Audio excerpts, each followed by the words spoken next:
Ladies and gentlemen, welcome to a new episode of the FinTech Hunting Podcast. You are in for a treat.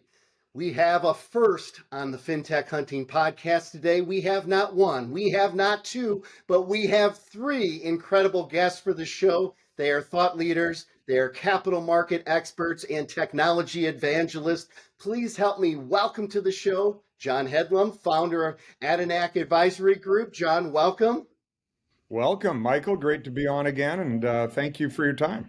It's great to have you. We have Marci Davis. She is Vice President of Product Management at ICE. Marci, welcome. Thank you. Glad to be here. And then we have Joey Walter, Capital Market Solutions Engineer at ICE. Joey, welcome to the show. Thanks for having me, Mike. Happy to be here. It is great to have all of you. As I said, you guys are industry experts. You're thought leaders. I can't wait to dive in. This is such a hot topic. But before we do, John, you have a wealth of knowledge and expertise, and I would love for you to share a little bit of your background and specifically kind of your new advisory group of what you're working on so that people can get a really good feel for the expertise and the knowledge that you bring to the table. Well, thank you, Michael. And yeah, I think that's another way to say I'm a little old, but this is my 37th year in banking and mortgage. Worked in a variety of roles, started in the Canadian banking industry, bought a mortgage company, which got me into the US mortgage business about 26 years ago. Prior to founding Adanac Advisory Group, which I like to say is kind of a small boutique advisory consulting firm that really focuses on helping leaders and businesses optimize their business, whether that is strategic or tactical or people related. So I recently founded that after founding and growing and ultimately selling AmeriHome Mortgage Company. We started that about 11 or so years ago, and obviously became a very large correspondent player in the space. So that's kind of the highlights. We won't go into too much more, but I would like to add, pertinent to this call as I think about this and in prepping, not only in my role as the CEO and one of the founders of AmeriHome, where we had over 800 clients, but even since then in my advisory practices, I talked to a lot of old customer leaders, et cetera, and talking about tech, talking about investments, and after 8+ quarters of losses, we just had our first one after 2 years of industry losses. I have never seen CEOs, CIOs, senior executives as focused on their tech spend, and it's almost the complete reversal of prior to the pandemic and during the pandemic, when people were buying shiny objects, if you will, and implement them and trying to satisfy LOs by keeping them, by getting newer tech. The focus today is clearly on how do I get a return on my investment? How does it tie into the business and actually drive savings, efficiencies, or revenue? And ultimately, I want less vendors, not more vendors, because they realize there's a cost. So I just wanted to kind of start with that, Michael, as feedback that I've gotten, fairly consistency across the industry. And I've never seen it that extreme on the pricing side. Oh, and I think you bring up so many good points. And as we continue this conversation, we're going to dive deeper into that because I agree with you. Lenders are not looking for more tech. They're looking for ROI. They're looking for user adoption and really on how they can streamline those things. So this is going to be a great way to tee up the conversation. Well, Marci, let's give our audience a little bit of your background. You do such a great job of really focusing on the customer experience, and that ties into how you view product strategy in your perspective. So share a little bit about your background and kind of your view on the market. Sure. So I've been in the industry for a little over 30 years. As you mentioned, I'm a vice president of product management for ICE Mortgage Technology. I'm responsible for a lot of products, including our ICE product and pricing engine, our secondary solutions, our partner network, which includes Investor Connect or GSC integrations. And we are focused on listening to our clients, evolving our product. And, I know we'll get into this in a little bit, but we formed an advisory group. And again, that is paramount for us to partner with our our client base, we have top industry leaders across a broad spectrum of lenders. We have representation from independent mortgage bankers, credit unions, builders, both regional and big banks across all business channels. So it's really important for us to be listening to their needs as their needs evolve, and just really excited about that partnership. And that's really our focus is, can't stress it, back to what John said, having a product and pricing engine that is a native solution in Encompass to build this seamless workflow throughout the entire loans life cycle. That is our mission. Excellent. Well, we are going to get into that in a second. And Joey, you bring a unique perspective to the table. You've been in capital markets, you've worked outside of the tech space, and now you're coming back into it and you're with ICE. So tell us a little bit about your background. Yeah, absolutely. I got my start about 15 years ago. I started with MCT, and I basically got an expressway to every pricing engine, every loan operating system, and always been secondary marketing. That's all I've ever done. And so I was able to learn all the pricing engines there. And then as I progressed in my career, I learned the trade side and then moved to mortgage banking, more independent mortgage bankers. And so I bring that perspective to the table where I've worn that secondary hat, and I can definitely help out clients and lenders as we go through with ICE PPE. I can help them find the solutions that they need to make our product the best. Excellent. All right, now let's start diving into and peeling back this subject a little. Marci, I'm actually going to start with you. Why in today's market do you think PPE is such a hot topic? Lenders are looking for a PPE that is highly configurable, flexible, accurate, reduces cost for them, which is what John talked about, super important to them. And these are really table stakes. And again, one of the ways that we're helping create these efficiencies and reducing costs for our lenders is through automation. As an organization, we have transformed the manufacturing workflow in Encompass, and our product and pricing engine is a key component of that. And there is just a lot of excitement about what we're building. And again, it all comes back to, it is a hot topic. Joey can speak to, being on the front lines and performing demos on a daily basis. He's hearing firsthand why this is a hot topic. Excellent. I'm going to come back to you in a second, Joey. So, John, you've been on the lender side, you've been on the advisory side. Talk to me, what do lenders look for? You hinted upon it as you were giving your introduction, but what should lenders, how do they start vetting and looking for a proper PPE solution to really meet their specific needs? Yeah, when I've done that at whether it was AmeriHome, RBC, New Century, Countrywide, etc., and I've learned over the years how important the first thing that I think about is the relationship.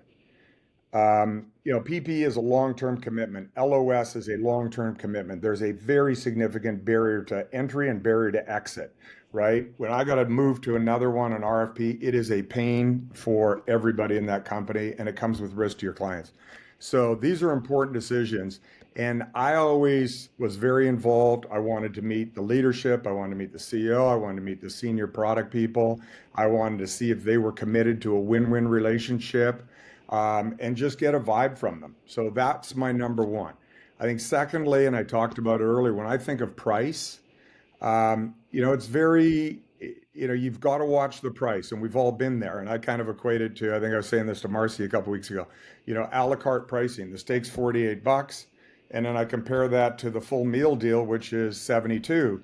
But ultimately, I'm probably still getting potatoes and asparagus and a dessert. So it was my 48 to 72 is apples to oranges. So I always encourage the people to make sure they know what they're getting and what other features and benefits and products they need.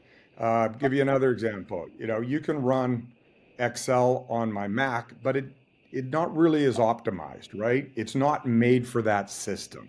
And so that was another thing I think about. And, when you take PPE, which is going to be fought around Encompass. and how that plays off of that system. Not that you have to have it, but it will work better with products like that. And, so things like that. I also talk about,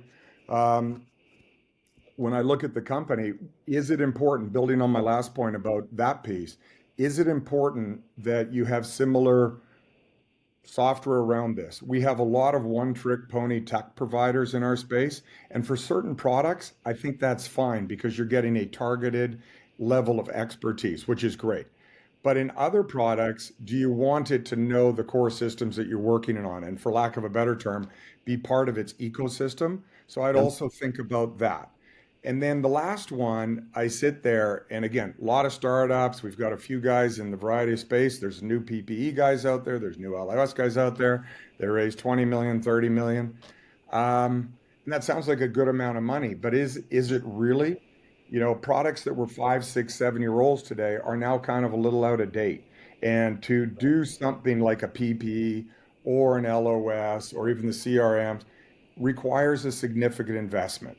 And again, just because we're on with the ICE team, but it's an $80 billion company that is very diversified in other industries.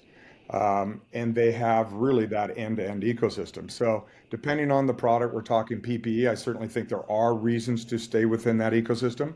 But I just, to the listeners out there and the viewers, think about the importance of that. And again, go back to price as one factor, not the factor. And make sure even on price, you are comparing apples to apples and not a la carte to the full meal deal. John, excellent insights. And for those of you listening, I hope you took notes, because when you start vetting solutions, you really want to have the right criteria. As you mentioned right at the beginning, John, we can't just go after the shiny objects anymore, right? We've lost too many per loan, right? The cost to originate has continued to rise. User adoption has been low for a lot of these shiny objects that people have been chasing. They really need to understand how to bring back profitability into lending. Excellent insights. Joey, I'm gonna jump into you, and you bring a perspective of, you're talking on the front lines, you're demoing your solution. What are some of the pain points that lenders are trying to address? What are some of the questions they're bringing up to you that they really want to make sure that you can deliver from a PPE perspective? Yeah, absolutely. I'm newer to ICE. I've been here just over a couple of months, and my demand for demos has just gone through the roof. We've already converted several of our prospective clients, and a lot of the stuff that I'm hearing is there's a big price sensitivity. There are a lot of people worried about what the pricing's at. They don't want to be nickel and dime for every single thing that they offer. They want something that's reliable, something that's has a smooth implementation. Nothing worse than having, as somebody that's done this with personal experience, I've had good implementations of pricing engines, and I've had horrible implementations. And that's just unneeded stress that you want to put on yourself, the sales team, and the entire company. They want something that's user friendly. They want something that's not so complex that they have to sit there all day and figure it out. They want something that can be trained, and it's pretty much give them the keys to the car. Everybody knows how to drive a car, right? Hop in and go. But like, if you have to learn how to drive a stick all over again for the first time, it takes a little bit of time to get used to it. And I don't think people want that stress, especially in this market right now. That's the big thing. And they really want a partner that'll step up and deliver. They want a pricing engine that'll be there for them, somebody that has great customer service if there are issues. And I think those are some of the main driving points that I've been hearing recently in my demos. Excellent insight there. And I think you're right. And when you combine what you just said to how John talked about how you vet and look at, it's not just the pricing of the engine, it's, do you really know all of the variables, right? How long does it take to integrate it? If it's not part of the ecosystem, how long does it take to integrate? Do you have the people on your team that can integrate that? What are the additional costs that are involved in that? What happens when there's an update and there's an update to that exterior solution and it's not part of the ecosystem? Does it blow something else up? There's a lot of factors, and I've been on the tech side 25 plus years. And it's one of the critical things. That's why you have very low user adoption for a lot of tools out there. And people say, well, I have 3 or 4 LOSs, I have 3 or 4 CRMs. No wonder the cost to originate is skyrocketing, right? And Michael, can I jump in and just add Please do. one thing Joey said that is I just don't want to put an asterisk on it, so to speak. The implementation and implementation support is critical. Again, going back to all the clients I talk to and partners out there, and pick any company, any vendor, and I will get way different responses. They were fabulous, they sucked, they were somewhere in between. And, I spent a long time doing this. So much, the implementation is by and large on the mortgage company. And I see a few common mistakes. They don't take that seriously. They don't invest the right horsepower, the right manpower. They don't have an upfront project plan. They don't have a real project manager. And it falls apart. And shockingly, at the end, they don't get the ROI. They don't get what they thought. Who gets blamed? I'm probably not going to blame myself if I was lead project guy. So I'm going to blame Marci and Joey because the product sucked. It wasn't me, of course. So the other thing somewhat related to that is, and heard this a lot, and I've never done this, I don't believe in it, but we let and no disrespect to the tech guys, but we let the CIO run it by themselves or the CTO.